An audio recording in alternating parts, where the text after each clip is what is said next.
Friends, colleagues and listeners, here we are. We've got a nice little two-parter here with a friend and ex-colleague, Mike Duggan, who's also a consultant, and the organisation he consults with is Macy Aviation. And maybe we'll go into the origins of Macy a little bit later on, Mike. But lovely to have you on board, mate. Lovely to see you again. And you, Chris. Thanks very much for having me. It's a slightly different forum, and normally, have a beer in front of us talking to each other over the bar or something. Exactly, mate. Exactly. But there'll be plenty of time for that. But Mike, listen, the reason I invited you on was obviously because of the amount of LinkedIn and involvement that you've been exposed to just recently, and a couple of points especially. So the first one, so we're going to do a little two-parter. So we'll do one first, which is conferences are plenty. Yep. Are there too many? Should they be scheduled better? And what about collaboration and consolidation, supporting sustainability? So all things that people talk about at the conferences, but very few talk about before, after, or during the many conferences that take place. But you did. And it was interesting to see the feedback that came from it. It was. Look, my situation at the moment is actually, this probably was driven a little bit out of FOMO. Because previously in the couple of roles I've had, leveraging those shows and conferences to get the company line and the business out into the market was really useful to attend lots of those shows. Current situation, missing out on them, maybe it was a little bit of, I wish I was there. Yeah. So that prompted a lot of it. And then I did manage to attend a couple of shows. As you know, we saw each other in Greece at the ACHL event. But when I looked at the calendar, I realized all of a sudden there was something like 7 or 8 direct air cargo industry events around the globe within about, 5 or 6 weeks of each other. And it just astounded me. And I realized, what air miles I could have built up if I'd traveled to even just a few of them. Yeah. No, I know what you mean. And sometimes, like when you look at them, you think, why did they put those two there or this one there or whatever? But obviously it's difficult. But following on from what you said to me as well when we were chatting, wouldn't it be good if there was a sort of a sequential schedule? So the one thing that everybody knows is March, apart from like coming out of COVID, March is always the World Cargo Symposium with IATA. And then there's a few little tasters before that, but normally that's the one that kicks the conference season off. And from there, people get either a confirmation or a validation, or they get an awareness of what the experts say is happening in the business. And then it progresses from there. But the one thing that I always find interesting is no matter who attends, everybody wants to know that the same train of thought is being experienced by as many people as possible. Definitely. Each event has a slightly different format, a slightly different target audience. So it is difficult to say that they are totally overlapping, because they're not. IATA World Cargo Symposium, the quality of the speakers and the subject content can be really, really interesting at times. And of course, I think most people attend these events really to get to see their network and catch up with colleagues, as you say, benchmark where they're at, but also it's a great opportunity to be with so many people at once and get through so much business and then catch up with friends and colleagues. Is it possible that they could be sequenced with the different subject matter and content? I don't think it is in practicality. That at the end of the day, these events are all being run for profit by different organizations, and the different geographies of them as well is also important. I was told that the Singapore event recently attracted loads of regional attendees that would not necessarily cross the Pacific or come to Europe or go to Africa potentially. So to get those regional attendees is really, really important, I think. But how we achieve that, and what the big buzzword at every event we have at the moment is sustainability. and look at the greenhouse gases and air miles that we're creating, attending so many of these events, and what would that do to the exposure? If we're all there, we're being a little bit hypocritical, aren't we? Well, yeah, but I mean, I've always said though that organizations have to make profit and then focus on people, and then the planet comes thereafter, not the other way around. And I don't know whether that's right, wrong, or indifferent, but it's very few organizations are willing to spend money if they're not making money and recruiting people. So that's my take. The other aspect there that you raised then is important, Chris, which is whilst it's really nice to see well-known colleagues and friends at these events, it is also important to meet new people. Yeah. And then the subject matter comes in. Another big buzzword is getting youngsters or not just the old fogies attending the events. Companies have to look at their budgets and realize how much it costs to send someone. Realizing it's hard to take the new up and coming rising star of the business who will probably do a great job in meeting people, investing in him, but then again you want to be there yourself, and so there's all those dichotomies that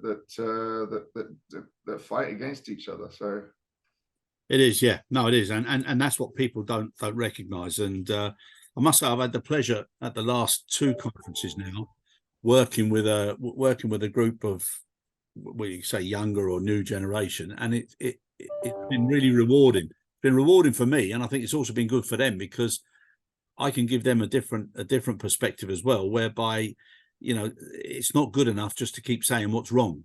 People now have to start coming up with solutions, outcomes, and they've got to be positive. Otherwise, people just get fed up. It doesn't matter which generation you are, and I think that's something also that the conferences now need to start to look to. So where I was talking about a schedule or a sequence, I think the industry theme is so important, because that's the catalyst for what people resonate with or what they work from. And then I believe that you need regional variations on that, which is what you said with the Singapore one. And then of course you got your specialization areas like the GSE, etc. So I think if there's a sort of a balance there, then it makes sense. But one of the things I want to ask you, you came to the Athens ones, Mike, and what we tried to do at that one was put as many verticals as possible at the same time, so that people could get that mix of people, mix of product, mix of services, whatever. But that also then brings another dilemma, which is how do people spread their time, and is there too many panels, and is there too many subjects that people try to cover because they don't want to leave anything off? And I think that's where we've got to now start to focus on quality and critical criteria, rather than covering as many subjects as possible. Indeed, and the quality of some of those panels can also depend on how much the people participating are just there to advertise their product. And it becomes a big advertorial, rather than actually get into some real nitty gritty and challenge the real issues that are out there, and make it actually a really useful discussion, rather than just towing the line and saying it's all hunky dory, or trying to promote a product. Athens, I do agree with you. It's great. There was pharma, there was the handling, there was the air services, which is a passenger related side of the event, and one other I can't remember. You'd probably ULD Care, and ULD, yes. So and ASTA the ground handlers, which was cargo and ramp. But I do find myself at some of the bigger events, so IATA, WCS, is I want to see both the tracks, and you find yourself racing between them and then getting stuck talking to someone, and then you miss the most important bits. So it's I mean, one could say that's that means that there's so much good stuff there that you have to then prioritize as an individual. But I mean, don't get me wrong, Chris. My LinkedIn comment wasn't necessarily to criticize, and I'm as much a participant. I remember that, and talk about youngsters. The first one I attended was in Paris, I think Air Cargo Forum, in about 1990. 96 or 97, 98. I can't remember when it was. And I felt like the young up and coming person there. And that was, it was fantastic. Some of the old faces that were around listening to their old stories was just unreal. Yeah. But you know, that they are useful, and you do meet friends for life from them. You do meet, you know, some of the contacts that become sleeping contacts that you end up using a year or 2 or 3 later to leverage your business or sell something. So they are invaluable. I'm not trying to criticize them. I just wonder, when I look at the number of events and how much overlap there is between the actual subject matter, that, you know, but then again, who's going to centralize, and who's going to be that person that gets everyone around the table to create a sequence? Yeah, no, I agree with you, Mike. I think you know, time and trends tell. So I think at the moment, I think, you know, just coming back to what you're saying, we should all be pleased that there appears to be so much demand or so much support for so many options. I mean, clearly, if the support wasn't there, those options wouldn't be as many. So remember, during COVID, everyone was saying, "Oh, that's it for business travel and events." yeah, And now look at the bounce back, because everyone's, especially in this market, you know, looking for new business and looking for work, and got to turn over every single stone possible to find it. yeah, My situation is identical, trying to find new projects and work as well. So you know, it's very clear why everyone's there, and which does show there is a need and a demand for it. yeah. No, I agree, mate. And it's definitely a change now. You know, like you just said there. You know, from the good times when it, you know, it keeps changing as quickly as it does, which also amazes me still. But you know, people move from a farmer to a hunter mentality, and it's definitely a hunter mentality at the moment. There is one other area that's associated with this, which I was actually, when we were both in Saudi cargo, actually, was the award ceremonies. Yeah, Um, and I remember one in particular. yeah, well, I remember one in Munich where I was the Yep. most senior member of our party, and I had to go up and receive the awards. And it felt a little bit awkward, because, you know, those types of awards in those days were about as much rewarding sponsorship and support for the events as they were for any real, you know, achievement as such. But I hear that now there are going to be sort of more, you know, judging panels and more independence on how these kind of awards get voted from some other groups. So Yeah, that'll be interesting to see how that plays out. yeah, no, that has happened, Mike, because like this year, I was invited onto a judging panel, Yeah, and I have been as well. yeah, and it does make it you know, a lot more credible, and a lot more critical, and a lot more relevant. So I must admit, it was a nice exercise also to see the parties that were there, and you know what they did, and the effort that was put into it. So I think that makes a lot more sense. Yes. Yeah, gone are the days when just rewarding the sponsors to get their name up in the big lights. Yeah, yeah. But I tell you what else I find I actually find very interesting is also, you know, the journalists that attend the conferences. You know, some of the effort and the work that goes into the reporting and the feedback is top notch. It's excellent.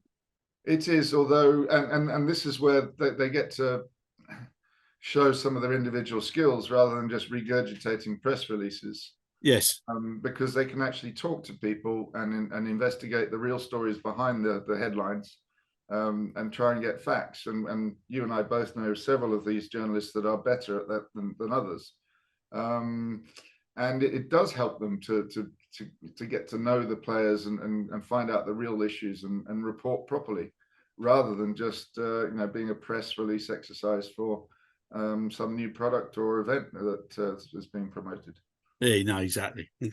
But it, you know, it just goes to show that, you know, the talent and the way people approach certain subject matter, and you know, they can raise it to the forefront of people who otherwise wouldn't have been aware that it was a key issue.